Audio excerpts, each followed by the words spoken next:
श्री गणेशाय नमः। श्री जानकी वल्लभो विजयते। जय श्री राम।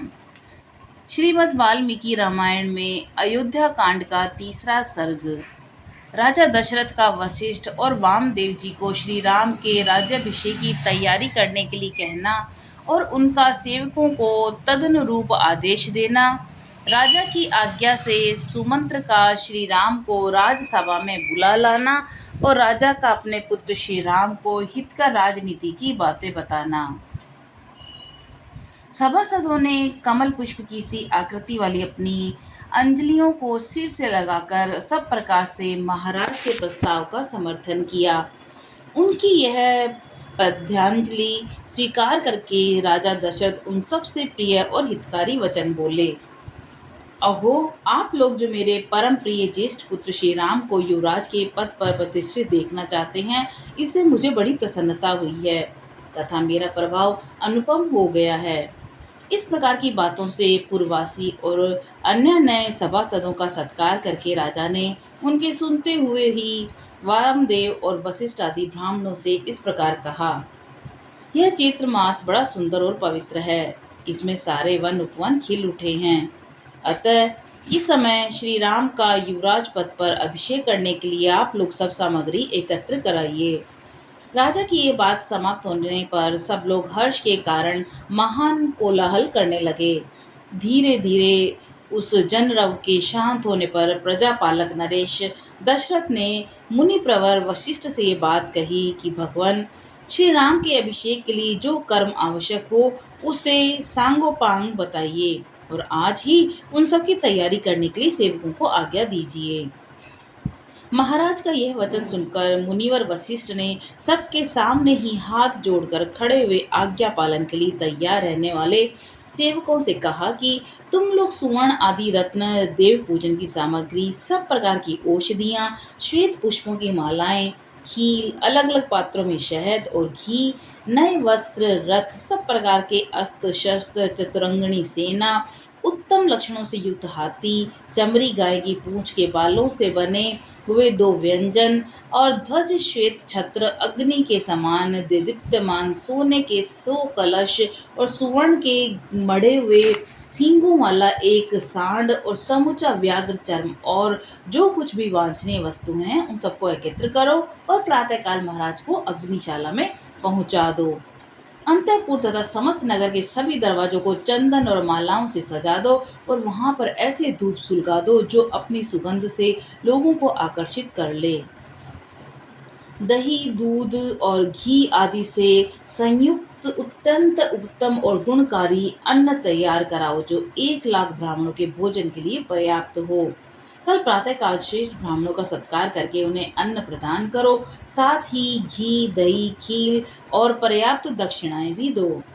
कल सूर्योदय होते ही स्वस्ति वाचन होगा और इसके लिए ब्राह्मणों को निमंत्रित करो और उनके लिए आसनों का प्रबंध कर लो।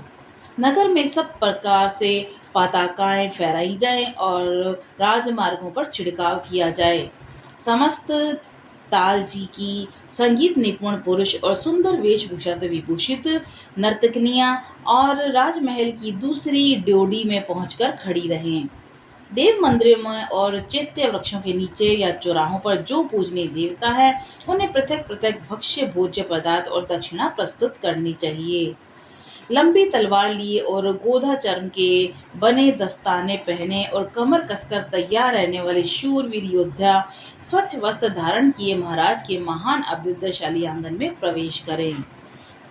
सेवकों को इस प्रकार कार्य करने का आदेश देकर दोनों ब्राह्मण वशिष्ठ और वामदेव ने पुरोहित द्वारा संपादित होने योग्य क्रियाओं का स्वयं पूर्ण किया और राजा के बताए हुए कार्यों के अतिरिक्त जो भी शेष आवश्यक कर्तव्य था उसे भी उन दोनों ने राजा से पूछकर स्वयं ही संपन्न किया। उसके बाद महाराजा के पास जाकर प्रसन्नता और हर्ष से भरे हुए वे दोनों श्रेष्ठ द्विज बोले कि राजन, आपने जैसा कहा था उसके अनुसार सब कार्य संपन्न हो गया। इसके बाद तेजस्वी राजा दशरथ ने सुमंत्र से कहा कि सखे, पवित्र आत्मा श्री राम को तुम शीघ्र यहाँ बुला लाओ। तब जो आज्ञा कहकर सुमंत्र गए और राजा के आदेशानुसार रथियों में श्रेष्ठ श्री राम को रथ पर बैठाकर ले आए। उस राजभवन में साथ बैठे हुए पूर्व, उत्तर, पश्चिम और दक्षिण के भूपाल, मलेच्छ, आर्य, वनों और पर्वतों में रहने वाले अन्य अन्य मनुष्य सब के सब उस समय राजा दशरथ की उसी प्रकार उपासना कर रहे थे जैसे देवता देवराज इंद्र की। उनके बीच अटालिका के भीतर बैठे हुए राजा दशरथ मरुदगणों के मध्य देवराज इंद्र की भांति शोभा पा रहे थे। उन्होंने वहीं से अपने पुत्र श्री राम को अपने पास आते देखा, जो गंधर्व राज के समान तेजस्वी थे। उनका पौरुष समस्त संसार में विख्यात था। उनकी भुजाएं बड़ी और बल महान था। वे मत वाले गजराज के समान बड़ी मस्ती के साथ चल रहे थे। उनका मुख चंद्रमा से भी अधिक कांतिमान था। श्री राम का दर्शन सबको अत्यंत प्रिय लगता था। वे अपने रूप और उदारता आदि गुणों से लोगों की दृष्टि और मन आकर्षित कर लेते थे। जैसे धूप में तपे हुए प्राणियों को मेघ आनंद प्रदान करता है, उसी प्रकार वे समस्त प्रजा को परम आनंद देते रहते थे। आते हुए श्री रामचंद्र जी को एक टक देखते हुए राजा दशरथ को तृप्ति नहीं होती थी। सुमंत्र ने उस श्रेष्ठ रथ से श्री रामचंद्र जी को उतारा और जब वे पिता के समीप जाने लगे तब सुमंत्र भी उनके पीछे पीछे हाथ जोड़े हुए गए। वह राजमहल कैलाश शिखर के समान उज्जवल और ऊंचा था। रघुकुल को आनंदित करने वाले श्री राम महाराज का दर्शन करने के लिए सुमंत्र के साथ सहसा उस पर चढ़ गए। श्री राम दोनों हाथ जोड़कर विनीत भाव से पिता के पास गए और अपना नाम सुनाते हुए उन्होंने उनके दोनों चरणों में प्रणाम किया।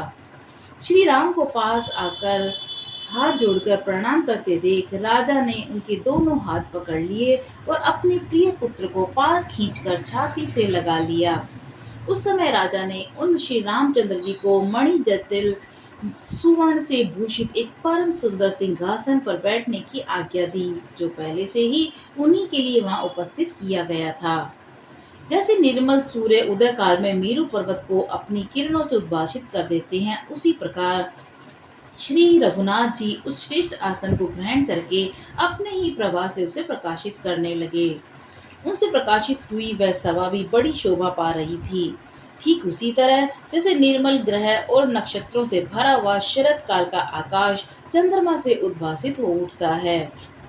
जैसे सुंदर वेशभूषा से अलंकृत हुए अपने ही प्रतिबिंब को दर्पण में देखकर मनुष्य को बड़ा संतोष होता है, उसी प्रकार अपने शोभाशाली प्रिय पुत्र श्री राम जी को देखकर राजा बड़े ही प्रसन्न हुए।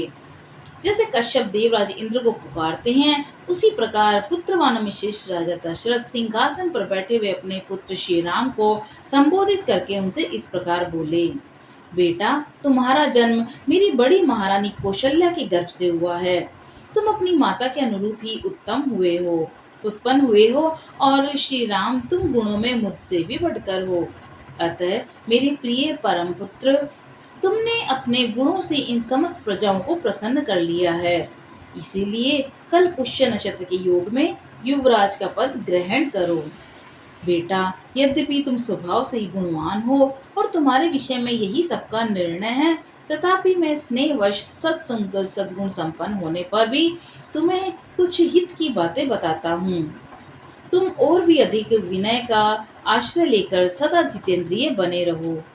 काम और क्रोध से उत्पन्न होने वाले दुर्वचनों का सर्वथा त्याग कर दो। परोक्ष वृत्ति अर्थात गुप्तचरों द्वारा यथार्थ बातों का पता लगाकर तथा प्रत्यक्ष वृत्ति अर्थात दरबार में सामने आकर कहने वाली जनता के मुख से उसके वृत्तांतों को प्रत्यक्ष देख और सुनकर ठीक ठाक न्याय विचार में तत्पर रहो। मंत्री, सेनापति आदि समस्त अधिकारियों तथा प्रजाजनों को सदा प्रसन्न रखना। जो राजा कोष्ठागार, भंडार गृह तथा शस्त्रगार आदि के द्वारा उपयोगी वस्तुओं का बहुत बड़ा संग्रह करके मंत्री, सेनापति और प्रजा आदि समस्त प्रकृतियों को प्रिय मानकर उन्हें अपने प्रति अनुरक्त और प्रसन्न रखते हुए पृथ्वी का पालन करता है, उसके मित्र उसी प्रकार आनंदित होते हैं जैसे अमृत को पाकर देवता प्रसन्न हुए हैं। इसीलिए बेटा, तुम अपने चित्त को वश में रखकर इस प्रकार के उत्तम आचरण का पालन करते रहो। राजा की ये बातें सुनकर श्री रामचंद्र जी को प्रिय करने वाले सुहृदयों ने तुरंत माता कौशल्या के पास जाकर उन्हें ये शुभ समाचार निवेदन किया। नारियों में श्रेष्ठ कौशल्या ने वह प्रिय संवाद सुनाने वाले उन सुहृदयों को तरह तरह के रत्न, सुवर्ण, गौएं पुरस्कार में दान दी।